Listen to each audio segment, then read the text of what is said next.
Hello students, आज हम लेके आए हैं प्लांट किंगडम का थर्ड पार्ट, जिसमें हम एल्गी को आज कंप्लीट करेंगे। कल हम एल्गी को कंप्लीट नहीं कर पाए थे। तो देखो बच्चों, कल हमने पढ़ा था शैवालों का क्लासिफिकेशन और फिर क्लोरोफाइसी पढ़ा था। तो आज हम पढ़ेंगे फियोफाइसी यानी कि ब्राउन एल्गी। तो देखो बच्चों, ब्राउन एल्गी होते हैं। सबसे पहले हम पढ़ेंगे कि ब्राउन एल्गी कहाँ पर मिलते हैं। ठीक है, तो ब्राउन एल्गी मिलेंगे समुद्री आवासों में। तो मुख्यतः ये कहाँ पे मिलते हैं? समुद्री आवासों में। जैसे क्लोरोफाइसी थे तो क्लोरोफाइसी समुद्री आवास में भी मिलते थे, स्वच्छ जल में। इसके अलावा जैसे नम लकड़ी, पत्थर, इन पे भी मिलते थे। ठीक है, तो जो ब्राउन एल्गी है तो ब्राउन एल्गी मुख्यतः कहाँ पे मिलते हैं? समुद्री आवासों में। ठीक है, और जो ब्राउन एल्गी होते हैं उनकी जो मेन प्लांट बॉडी है वो 3 भागों में डिवाइड होती है। तो वो 3 भाग कौन से हैं? तो देखो बच्चों, वो 3 भाग है, जिसमें फर्स्ट है होल्ड फास्ट, सेकंड स्टाइप और थर्ड है फ्रॉन्ट्स। तो जो होल्ड फास्ट होता है वो रूट लाइक स्ट्रक्चर होती है, और स्टाइप होता है वो स्टेम लाइक स्ट्रक्चर होती है, और फ्रॉन्ट्स का मीन्स होता है यहाँ पे लीफ लाइक स्ट्रक्चर। ठीक है बच्चों, तो देखो ये मैंने एक डायग्राम दे रखा है। ये डायग्राम है फ्यूकस का। तो देखो जो फ्यूकस है तो ये इसकी ये वाली जो स्ट्रक्चर है ये क्या है? ये है होल्ड फास्ट। ठीक है, यानी कि ये कैसी स्ट्रक्चर है? रूट लाइक स्ट्रक्चर, जिससे ये मतलब भूमि से क्या होता है? अटैच होता है। दूसरा ये है, ये क्या है इसकी? ये है स्टेम लाइक स्ट्रक्चर, जिसको हम क्या बोलते हैं? स्टाइप। और ये है फ्रॉन्ट्स। ठीक है, और ये इसमें ये जो हमारे को गोल गोल दिखाई दे रहे हैं ये है एयर ब्लेडर। तो ये किसकी स्ट्रक्चर है? ये है फ्यूकस की। ठीक है, तो देखो बच्चों, दूसरी विशेषता देखो कि जो ब्राउन एल्गी होते हैं वो माप और आकार में इनके बहुत विभिन्नताएं मिलती है। ठीक है, तो ये मैंने पहले भी पढ़ाया था कि ब्राउन एल्गी में सबसे ज़्यादा वेरिएशंस मिलती है इनके साइज़ में। ठीक है, तो देखो इनका साइज़ कैसा होगा? तो जो एक्टोकार्पस होता है उसका साइज़ बहुत छोटा होता है, यानी कि ये कैसा एल्गी है? फिलामेंटस स्ट्रक्चर होती है इसकी, यानी कि इसकी स्ट्रक्चर ऐसी होगी। मैंने पिछले वीडियो में बताया था ना कि फिलामेंटस एल्गी की स्ट्रक्चर कैसी होती है। ठीक है, तो इसकी स्ट्रक्चर कैसे होती है? यानी कि ये कैसा होता है? फिलामेंटस एल्गी होता है। कुछ एल्गी होते हैं जैसे लेमिनेरियन, जिसे हम क्या बोलते हैं? केल्प। तो जो केल्प होता है उसकी औसत ऊंचाई कितनी हो सकती है? उसकी हो सकती है 100 मीटर, यानी कि 100 मीटर तक का हो सकता है। तो कुछ एल्गी होते हैं जिनका साइज छोटा होता है, और कुछ एल्गी होते हैं जो 100 मीटर तक भी हो सकते हैं। इसीलिए सबसे ज़्यादा जो वेरिएशंस मिलती है साइज में वो कौन से एल्गी में मिलेगी बच्चों? वो मिलेगी ब्राउन एल्गी में।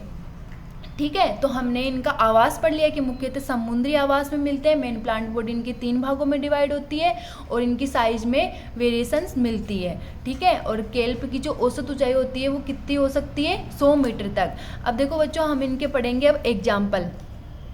तो देखो एग्जाम्पल में क्या क्या है? लेमिनेरिया, सारगासम, फ्यूकस, डिक्टियोटा और एक्टोकार्पस। ये जो स्ट्रक्चर दे रखा है यहाँ पे, ये किसका है? फ्यूकस का। ठीक है, तो सभी का जो स्ट्रक्चर होता है उसके जो मेन प्लांट बॉडी होती है उसमें तीनों जैसे फ्रॉन्ट्स, स्टाइप और होल्ड फास्ट मिलेंगे इनमें। अब देखो बच्चों, जो लेमिनेरिया और सारगासम है इसका जो लेमिनेरिया और सारगासम है तो इसका महत्व क्या है? ये दोनों कैसे हैं? Edible algae. ये मैंने आगे नोट में लिखा रखा है। अब देखो बच्चों, इसमें तीसरा पॉइंट पढ़ेंगे हम रिप्रोडक्शन। वैसे तो रिप्रोडक्शन के बारे में मैंने मतलब फर्स्ट वीडियो में अच्छे से पढ़ाया था आप लोगों को। बस यहाँ पे बताऊंगी कि रिप्रोडक्शन है वो वेजिटेटिव, एसेक्सुअल और सेक्सुअल तीनों टाइप का मिलेगा। वेजिटेटिव होगा अगर ये मतलब ब्राउन एल्गी कैसा होता है? मल्टी सेलुलर एल्गी होते हैं सारे के सारे, तो उसमें कैसा मिलेगा? फ्रेगमेंटेशन। ठीक है, दूसरा एसेक्सुअल जूस्पोर के द्वारा, यानी जिसमें फ्लेजिला प्रेजेंट होती है उसको क्या बोलते हैं बच्चों? हम जूस्पोर। तो एसेक्सुअल रिप्रोडक्शन होगा कि वो किसके माध्यम से होगा? जूस्पोर।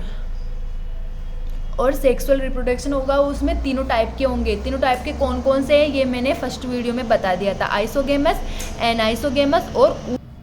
ठीक है, तो इसमें तीनों टाइप का रिप्रोडक्शन मिलता है। याद रखना है यहाँ पे सेक्सुअल रिप्रोडक्शन होगा वो तीनों टाइप का होगा, यानी कि आइसोगेमस, एनाइसोगेमस और उगेमस, तीनों टाइप का होगा। उगेमस टाइप का जो रिप्रोडक्शन है वो किस में मिलता है? कौन से ब्राउन एल्गी है? फ्यूकस। फ्यूकस में कौन सा मिलता है बच्चों? ऊगेमस। और इसके अलावा ग्रीन एल्गी का कौन सा पढ़ा था हमने, कारा और वोल्वोक्स। तो 3 ऐसे एल्गी है, वोल्वोक्स, फ्यूकस और कारा, जिसमें कौन से टाइप का रिप्रोडक्शन मिलता है, ऊगेमस टाइप का। ठीक है, देखो बच्चों ये मैंने एक नोट लिख रखा है, सारगाशम, लेमिनेरिया, अल्वा और पोरफायरा, ये ऐसे एल्गी है जिनका यूज किसके रूप में होता है, एडिबल एल्गी के रूप में। यानी ये कैसे एल्गी होते हैं बच्चों, ये कैसे एल्गी होते हैं, खाने योग्य। ठीक है, तो ये खाने योग्य एल्गी कौन कौन से, सारगाशम और लेमिनेरिया, ये कौन से एल्गी होते हैं, ब्राउन एल्गी। अल्वा कौन सा एल्गी होता है, ग्रीन एल्गी। और पोरफायरा, जिसके बारे में आगे हम पढ़ेंगे, तो कौन सा एल्गी है बच्चों, रेड एल्गी। तो ये 4 ऐसे एल्गी है जिनका यूज किसके रूप में होता है, एडिबल एल्गी के रूप में। देखो ये एक स्टार लिख रखा है मैंने कि लेमिनेरिया, सारगासम और पोरफायरा समुद्र की 70 स्पीसीज में से है, जो कैसे है बेटा बच्चों, खाने योग्य। ठीक है, तो लेमिनेरिया, सारगासम और पोरफायरा, और ये एनसीईआरटी में दे रखा है। ठीक है, तो ये एनसीईआरटी की लाइन है, लेमिनेरिया, सारगासम, पोरफायरा समुद्र की 70 स्पीसीज में से है जो खाने योग्य होती है। अब देखो बच्चों अगला नोट देखो हमारा ये है, जो ब्राउन एल्गी होते हैं बच्चों वो किसके अच्छे स्रोत होते हैं, आयोडीन के अच्छे स्रोत होते हैं। और एग्जाम्पल में क्या याद रखना है, लेमिनेरिया, जिसे हम क्या बोलते हैं, केल्प।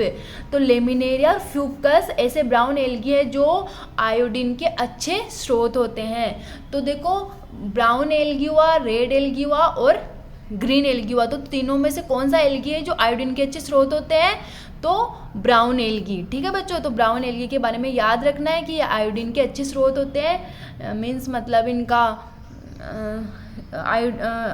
आयोडीन की क्या होती है, टेबलेट बनाई जाती है और इनका यूज किया जाता है। ठीक है, तो देखो बच्चों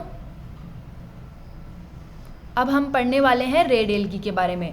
तो देखो ये तो मैंने पहले ही बता दिया था कि ये सतह और समुद्र की गहराई दोनों जगहों में मिलते हैं, तो ये इसकी विशेषता है। सेकंड विशेषता है इनकी कि इनमें जो रिप्रोडक्शन होता है वो वेजिटेटिव, एसेक्सुअल और सेक्सुअल तीनों टाइप का मिलेगा। तो वेजिटेटिव रिप्रोडक्शन होगा वो किस टाइप का मिलेगा, फ्रेगमेंटेशन। और एसेक्सुअल होगा उसमें एप्लेनोस्पोर। एप्लेनोस्पोर का मीन्स क्या है यहाँ पे, कि ऐसे स्पोर जिनमें फ्लेजिला नहीं होती है। तो ये मैंने पिछले वीडियो में भी बताया था कि रोडोफाइसी यानी जो रेड एल्गी होते हैं बच्चों, उनमें क्या, उनमें स्पोर और गेमिट दोनों कैसे होते हैं, स्पोर और गेमिट होते हैं वो दोनों कैसे होते हैं, नॉन फ्लेजिलेट होते हैं। ठीक है, तो इसमें जो एसेक्सुअल रिप्रोडक्शन होगा वो किसके माध्यम से होगा, एप्लेनोस्पोर। और जो देखो बच्चों सेक्सुअल रिप्रोडक्शन बहुत इंपॉर्टेंट है।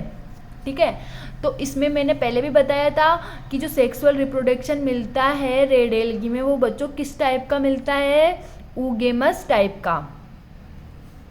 किस टाइप का मिलता है बच्चों, ऊगेमस टाइप का। ओनली ऊगेमस टाइप का मिलता है, यहाँ पे आइसोगेमस एनाइसोगेमस टाइप का रिप्रोडक्शन नहीं मिलेगा, केवल ऊगेमस टाइप का मिलेगा। तो देखो बच्चों इसमें जो फीमेल सेक्स ऑर्गन होते हैं, जैसे ऊगेमस टाइप का जो रिप्रोडक्शन होता है उसमें फीमेल सेक्स ऑर्गन को जनरली हम उगोनियम बोलते हैं, फीमेल सेक्स ऑर्गन को। ठीक है, और मेल होता है उसको क्या बोलते हैं, एंथ्रीडियम। लेकिन यहाँ पे फीमेल को बच्चों हम क्या बोलेंगे, कार्पोगोनियम। बहुत इंपॉर्टेंट है, क्वेश्चन बनता है यहाँ से कि कौन से ऐसे एल्गी है जिनमें कार्पोगोनियम का फॉर्मेशन होता है। तो बताओ बच्चों आंसर क्या होगा, रेड एल्गी। रेड एल्गी में कार्पोगोनियम क्या होती है, फीमेल। और यहाँ पे मेल को क्या बोलेंगे, स्पर्मेटेंजिया। ठीक है, और उनके गेमिट्स को बोलेंगे स्पर्मेटियम। और यहाँ पे जो कार्पोगोनियम है उसके अंदर किसका फॉर्मेशन होता है, एग का। तो एग और स्पर्मेटियम इनमें क्या होगा, फर्टिलाइजेशन। और फर्टिलाइजेशन से बच्चों क्या बनेगा, जाइगोट। क्या बनेगा, जाइगोट। यहाँ पे इन दोनों में फर्टिलाइजेशन होगा, फर्टिलाइजेशन से जाइगोट बनेगा। लेकिन क्या जाइगोट से एम्ब्रियो बनेगा क्या, एम्ब्रियो बनेगा क्या, नहीं बनेगा। एल्गी में एम्ब्रियो का फॉर्मेशन नहीं होता है। ठीक है, तो ये हमारे को ध्यान में रखना है। तो आप इसका स्क्रीनशॉट ले सकते हो।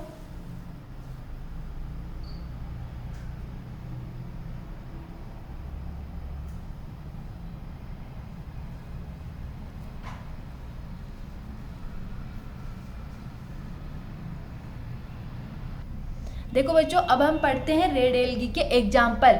देखो बच्चों तीनों एल्गी के एग्जाम्पल हमारे को याद में रखना है।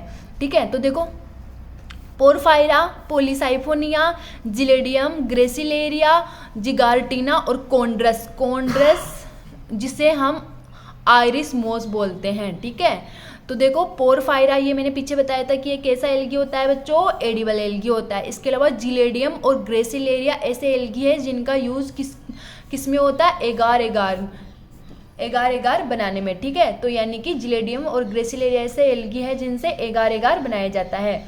यानी कि एगार एगार का मीन्स है बच्चों यहाँ पे कि इनका यूज आइसक्रीम बनाने में, जैसे जेलीस के निर्माण में, इनमें इनका यूज होता है। तो जिलेडियम और ग्रेसिलेरिया के अलावा जिगार्टिना और कोंड्रस भी ऐसे रेड एल्गी जिनसे एगार एगार बनता है। तो ये दो है ना जो जिलेडियम और ग्रेसिलेरिया, ये तो हमारे एनसीईआरटी में दे रखे हैं। और जो बच्चों पुरानी एनसीईआरटी आती थी उससे पहले जो एनसीईआरटी चलती थी उसमें ये दो एग्जाम्पल भी दे रखे हैं, जिगार्टिना और कोंड्रस। तो हमारे को ये चारों एग्जाम्पल ही याद रखने हैं कि इन चारों से क्या प्राप्त होता है, एगार एगार। ठीक है, अब देखो बच्चों मैंने ये स्टार लगा रखा है कि कुछ भूरे सेवाल और अधिकांश लाल सेवाल। ठीक है, मेनली कौन से, रेड एल्गी। ये क्या उत्पादन करते हैं, ये उत्पादन करते हैं केरागीन का। तो केरागीन क्या होता है, केरागीन मतलब जैसे ये रेड एल्गी या कुछ भूरे सेवाल होते हैं, ये मृत होने के बाद में इनसे केरागीन प्राप्त किया जाता है और फिर इसका फूड इंडस्ट्री में इनका यूज करते हैं केरागीन का। तो ये डायरेक्ट क्वेश्चन पूछ लेते हैं कि केरागीन का निर्माण यानी केरागीन का फॉर्मेशन कौन से एल्गी करते हैं। तो मेनली तो बच्चों कौन से एल्गी करते हैं, रेड एल्गी। और अगर ऑप्शन में आपके ब्राउन एल्गी, रेड एल्गी दोनों आ जाते हैं तो, और तीसरा ऑप्शन आता है कि दोनों, तो हमारे को दोनों करना है। अगर ऐसा ऑप्शन नहीं आता है तो हमारे को कौन सा टिक करना है बच्चों, रेड एल्गी। तो यहाँ पे कंफ्यूजन नहीं होना है। तो केरागीन का उत्पादन मेनली कौन से एल्गी करते हैं, रेड एल्गी। ठीक है, अब देखो बच्चों आगे हम पढ़ते हैं सेवालों के उपयोग। वैसे तो मैंने साथ के साथ बता दिया है कि सेवालों के क्या यूज होते हैं, कुछ है जो मैं ऐसे बता देती हूँ। देखो जो सेवाल होते हैं ये क्या करते हैं, फोटोसिंथेसिस के समय कुल CO2 का आधा भाग स्थिर करते हैं। देखो जैसे सेवाल हो या अदर प्लांट है तो फोटोसिंथेसिस के टाइम पे वो क्या करते हैं, CO2 को लेते हैं और ऑक्सीजन को बाहर निकालते हैं। तो सेवाल क्या करते हैं, ये फोटोसिंथेसिस के समय कुल CO2 का आधा भाग स्थिर करते हैं। ये बच्चों एनसीईआरटी की लाइन है तो आपको याद में रखनी है। ठीक है, दूसरा पॉइंट है ये ऊर्जा के प्राथमिक उत्पादक। तो जितने भी जो प्लांट होते हैं वो क्या होते हैं, प्राथमिक उत्पादक, यानी जो अपना भोजन स्वयं बनाते हैं उनको क्या बोलते हैं हम, प्राइमरी प्रोड्यूसर। ठीक है, तो होने के कारण ये जलीय प्राणियों के फूड चेन का आधार होते हैं। फूड चेन का मतलब जानते हो ना कि एक जीव है जो दूसरे जीव पे डिपेंड करता है और फिर उनके ऐसे चेन बना लेते हैं, श्रृंखला बना लेते हैं। तो जो जलीय प्राणी है तो जो सेवाल मिलते हैं, तो सेवाल मेनली कहाँ पे मिलेंगे बच्चों, पानी में मिलते हैं। तो ये जो जलीय प्राणी होते हैं, जलीय प्राणियों के क्या फूड चेन का आधार होते हैं। तीसरा देखो बच्चों ब्लू ग्रीन एल्गी यानी नील हरित सेवाल, जैसे एनाबिना, ओसिलोटोरिया और नोस्टोक, ये क्या करते हैं, नाइट्रोजन फिक्सेशन। ठीक है, तो जो उच्च प्लांट होते हैं, उच्च प्लांट नाइट्रोजन का फिक्सेशन नहीं करते हैं। तो कुछ ब्लू ग्रीन एल्गी होते हैं जो पौधों में क्या करते हैं, नाइट्रोजन फिक्सेशन करते हैं और इनका हरी खाद बनाने में इनका यूज लिया जाता है। तो कौन कौन से एल्गी होते हैं, एनाबिना, ओसिलोटोरिया और नोस्टोक, ये क्या करते हैं बच्चों, नाइट्रोजन फिक्सेशन। इसके अलावा बच्चों देखो चौथा पॉइंट है वाहित मल में सेवालों की वृद्धि O2 को बढ़ाती है। यानी कि वाहित मल में जो एल्गी होते हैं वो क्या कर देते हैं, पदार्थों का अपघटन कर देते हैं जिससे ऑक्सीजन की वृद्धि हो जाती है। अब देखो बच्चों अब हम पढ़ते हैं सेवालों का हानिकारक प्रभाव। देखो हानिकारक प्रभाव में पढ़ेंगे हम वाटर ब्लूम्स। ये बच्चों वैसे तो 12th की एनसीईआरटी में दे रखा है लेकिन मैं आपको यहीं पे पढ़ा रही हूँ। ठीक है, तो देखो वाटर ब्लूम्स का मतलब होता है यानी प्रस्फुटन का मतलब होता है कि जब सेवालों की वृद्धि हो जाती है तो वहाँ पे पानी का जो कलर होता है वो चेंज हो जाता है। ठीक है, तो देखो बच्चों कुछ छोटे जल स्रोत होते हैं उनमें इन सेवालों की कौन से सेवाल, ब्लू ग्रीन एल्गी यानी कि माइक्रोसिस्टिस और ओसिलोटोरिया। अब देखो बच्चों वैसे तो ओसिलोटोरिया होता है ये नाइट्रोजन फिक्सेशन करता है, मतलब सहायता भी इसका महत्व भी होता है और यहाँ पे इसका हानिकारक महत्व भी होता है। तो जब इनकी वृद्धि मतलब ज़्यादा हो जाती है, माइक्रोसिस्टिस और ओसिलोटोरिया इन सेवालों की वृद्धि ज़्यादा हो जाती है तो ये क्या करते हैं, ऑक्सीजन की कमी हो जाती है और वहाँ पे कुछ जलीय जीव होते हैं जो मर जाते हैं, उसे हम क्या बोलते हैं, वाटर ब्लूम्स। एक होता है बच्चों ओशियन ब्लूम्स। तो ओशियन ब्लूम्स और वाटर ब्लूम्स में अंतर है। ओशियन ब्लूम्स होता है वो होता है ट्राइकोडेस्मियम इरिथ्रियम, वो भी एक प्रकार का ब्लू ग्रीन एल्गी होता है, जिसमें उसके कारण क्या होता है कि पूरा समुद्र रेड कलर का हो जाता है। तो वो किसके कारण होता है? ट्राइकोडेस्मियम इरिथ्रियम। और जबकि माइक्रोसिस्टिस और ओसिलोटोरिया होते हैं, इनकी वृद्धि के कारण ऑक्सीजन की कमी हो जाती है और वहाँ पे कई जलीय जीव मर जाते हैं, जिसे हम क्या बोलते हैं? जल प्रस्फुटन या वाटर ब्लूम्स। ठीक है बच्चों। दूसरा है चाय, कॉफ़ी और काली मिर्च की जो लीफ है उसमें रेड रस्ट एक डिजीज होती है। ठीक है, तो वो किसके कारण होती है? वो होती है बच्चों सिफेलेयूरस वायरेसेंस, एक प्रकार का ग्रीन एल्गी है। ठीक है, तो ये क्या है? ये हमारे को याद रखना है। सिफेल्यूरस वायरेसेंस एक ग्रीन एल्गी है जो एक पैरासाइट होता है, और ये चाय और पत्ती की जो लीफ होती है उसमें कौन सी डिजीज उत्पन्न करता है? Red rust disease. तो ये क्वेश्चन आ चुका है। ठीक है, तो ये सिफेल्यूरस नहीं दे करके हमारे को डायरेक्ट ग्रीन एल्गी भी ऑप्शन में दे देता है, तो हमारे को याद रखना है। ठीक है बच्चों, आज के लिए बस इतना ही। अगला वीडियो लेके आऊँगी मैं ब्रायोफाइट्स पढ़ाऊँगी उसमें। तो अगर आपको वीडियो पसंद आता है तो आप इसे सब्सक्राइब कीजिए और शेयर कीजिए। ठीक है, आज के लिए इतना।